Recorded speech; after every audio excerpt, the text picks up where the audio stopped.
अस्सलाम वालेकुम दोस्तों। तो जैसा कि आप देख रहे हैं कि सामने आपको एक सर्किट नज़र आ रहा है, डायाग्राम बनी हुई। तो ये रेफ्रिजरेशन एंड एयर कंडीशनिंग की एक सर्किट डायाग्राम है। तो इसमें दोस्तों 5 बुनियादी चीज़ें होती है, वही हम इस वीडियो में आपके साथ शेयर करेंगे। तो दोस्तों सबसे पहले नंबर पे आ जाता है कंप्रेसर, उसके बाद आ जाता है रेफ्रिजरेंट, और उसके बाद आ जाता है कंडेंसर, इसके बाद आ जाता है कैपिलरी ट्यूब और वेपोरेटर। तो दोस्तों ये काम इस तरीके से करता है। सबसे पहले कंप्रेसर में जो गैस होती है रेफ्रिजरेंट, उसको कंप्रेसर ने कंप्रेस करना था, कंप्रेसर करके आगे कंडेंसर में भेज जाता है। तीसरे नंबर पे कंडेंसर आ जाता है। चौथे नंबर पे जो ना कैपरी आ जाती।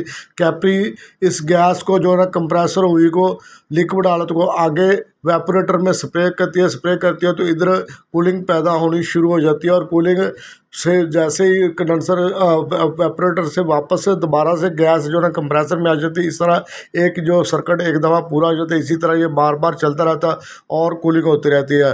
तो दोस्तों अगर आपने और मज़ीद वीडियो देखनी हो तो हमारे चैनल को, यूट्यूब चैनल को सब्सक्राइब ज़रूर करें और बेल के बटन को ऑल नोटिफिकेशन पे ऑन कर लें। अल्लाह हाफ़िज़ दोस्तों।